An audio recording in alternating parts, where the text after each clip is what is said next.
ஞானசேகரனுக்கு எதிரான வழக்கில் சென்னை மகளிர் நீதிமன்றம் காலை 10:30 மணிக்கு தீர்ப்பு வழங்குகிறது.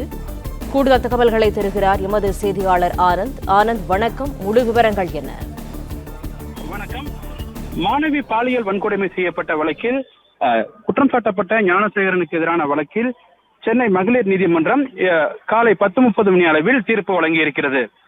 சென்னை அண்ணா பல்கலைக்கழக வளாகத்தில் கடந்த ஆண்டு டிசம்பர் 23ஆம் தேதி பாலியல் வன்கொடுமை செய்யப்பட்டதாக பாதிக்கப்பட்ட மாணவி ஒருவர் சென்னை கோட்டூர்புரம் காவல் நிலையத்தில் புகார் அளித்தார். இந்த புகாரின் அடிப்படையில் ஞானசேகரன் என்பவர் கைது செய்யப்பட்டார். பின்னர் இவர் மீது குண்டர் தடுப்புச்சட்டத்தின் கீழ் கைது செய்யப்பட்டு சிறையில் அடைக்கப்பட்டார். இதற்கான உத்தரவை சென்னை மாநகர காவல் ஆணையர் பிறப்பித்தார். இந்த நிலையில் இந்த வழக்கினுடைய விசாரணையை கோட்டூர்புரம் காவல் நிலையத்திலிருந்து சிபிஐ விசாரணைக்கு மாற்ற வேண்டும் என கோரி சென்னை உயர்நீதிமன்றத்தில் பொதுநல வழக்குகள் தாக்கல் செய்யப்பட்டது. இந்த வழக்குகளை விசாரித்த சென்னை உயர்நீதிமன்றம் IPS பெண் அதிகாரிகள் அடங்கிய ஒரு சிறப்பு புலனாய்வு குழுவை அமைத்து உத்தரவிட்டது.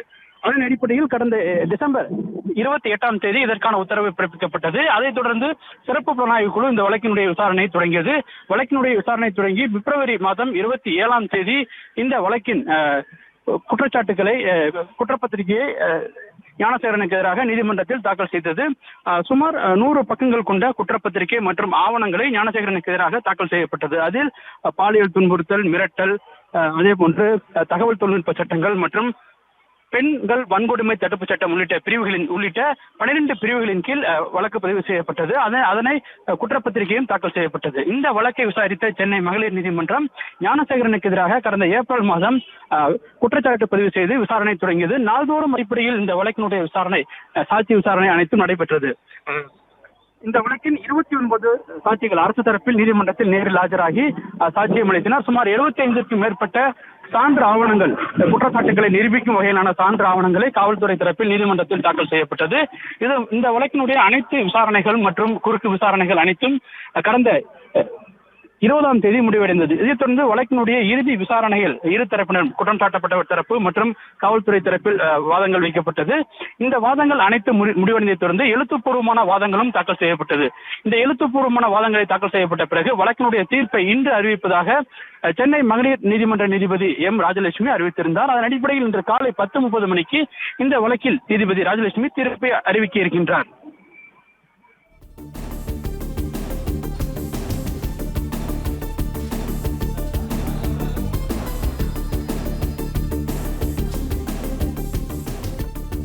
அண்ணா பல்கலைக்கழக மாணவி பாலியல் வன்கொடுமை வழக்கில் ஞானசேகரனுக்கு எதிரான வழக்கில் சென்னை மகளிர் நீதிமன்றம் இன்னும் சற்று நேரத்தில் தீர்ப்பு வழங்குகிறது. டிசம்பர் 23இல் பாலியல் வன்கொடுமை செய்யப்பட்டதாக பல்கலைக்கழக மாணவி ஒருவர் கோட்டூர்புரம் காவல் நிலையத்தில் டிசம்பர் 24இல் புகார் தெரிவித்திருந்தார். கூடுதல் தகவல்களை தருகிறார் எமது செய்தியாளர் ராஜகுமரன். விரைவான விவரங்கள். சரியாக இன்னும் ஒரு 25 நிமிடங்களிலே ஞானசேகரன் குற்றவாளியா என்பதும் தெரிய வரும். அது மட்டுமல்லாமல் இந்த ஞானசேகரனுக்கான தண்டனை எவ்வாறு இருக்கும் என்ற விவரங்களும் இன்னும் ஒரு 20-25 நிமிடங்களில் நமக்கு தெரிய வர இருக்கின்றது.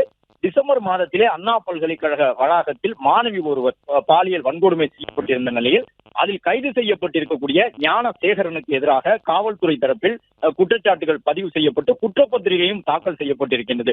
கிட்டத்தட்ட 100 பக்கங்களை கொண்ட ஒரு குற்றப்பத்திரிகையாக அது இடம்பெற்றிருக்கின்றது.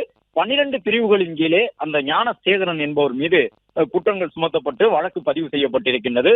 மாணவியை வலுக்கட்டாயமாக வன்புணர்வு செய்தது, மிரட்டியது மற்றும் பல்வேறு தகவல் தொழில்நுட்ப பிரிவு சட்டங்களும் கூட பயன்படுத்தப்பட்டு 12 பிரிவுகளின் கீழே வழக்குகள் பதிவு செய்யப்பட்டு விசாரணை நடைபெற்று வந்த நிலையில்தான் இந்த முக்கியமான தீர்ப்பு இன்று வழங்கப்பட இருக்கின்றது. ஞானசேகரனை பொறுத்தவரை சென்னை கோட்டூர்புரம் பகுதியைச் சேர்ந்த நபர் பிரியாணி கடை நடத்தி வருகின்றார். அண்ணா பல்கலைக்கழக வளாகத்திற்குள்ளாக அடிக்கடி அவர் சென்று வரக்கூடிய ஒரு நபராக இருந்தார் என்பதையெல்லாம் கடந்த காலங்களிலே காவல்துறை விசாரணை நடைபெற்ற பொழுதே நாம் பதிவு செய்திருந்தோம். அவருடைய மனைவி ஒப்பந்த அடிப்படையிலே அண்ணா பல்கலைக்கழகத்தில் வேலை செய்ததை காரணமாக வைத்து பல்கலைக்கழக வளாகத்திற்குள்ளே தொடர்ந்து இந்த ஞானசேகரன் என்ற நபர் உள்ளே சென்று வந்திருக்கின்றார். அந்த அடிப்படையில் தான் டிசம்பர் மாதம் ஒரு மாணவி ஒருவரை தனியாக புதர் பகுதிக்கு அழைத்து சென்று கட்டாயப்படுத்தி வன்புணர்வு செய்திருக்கின்றார் என்பதாக குற்றச்சாட்டுகள் எல்லாம் பதிவு செய்யப்பட்டிருந்தன. காவல்துறையினரை பொறுத்தவரை இந்த வழக்கை மிக மிக மிக முக்கியமான ஒரு வழக்காக கருதி உடனடியாக விசாரணையை மேற்கொண்டிருந்தார்கள், குற்றப்பத்திரிகையை தாக்கல் செய்திருந்தார்கள். கிட்டத்தட்ட 5 மாதங்களிலே இந்த வழக்கில் தீர்ப்பு வழங்கப்படக்கூடிய ஒரு சூழல் ஏற்பட்டதற்கு காவல்துறையினரின் விரைவான விசாரணையும் ஒரு காரணம் என்று சொல்லப்பட்டிருந்தது. பிளே ஸ்டோர் மற்றும் ஆப் ஸ்டோரில் இருந்து பாலிமர் செயலியை QR கோடு மூலம் பதிவிறக்கம் செய்யுங்கள். செய்திகளை உடனுக்குடன் பெறுங்கள்.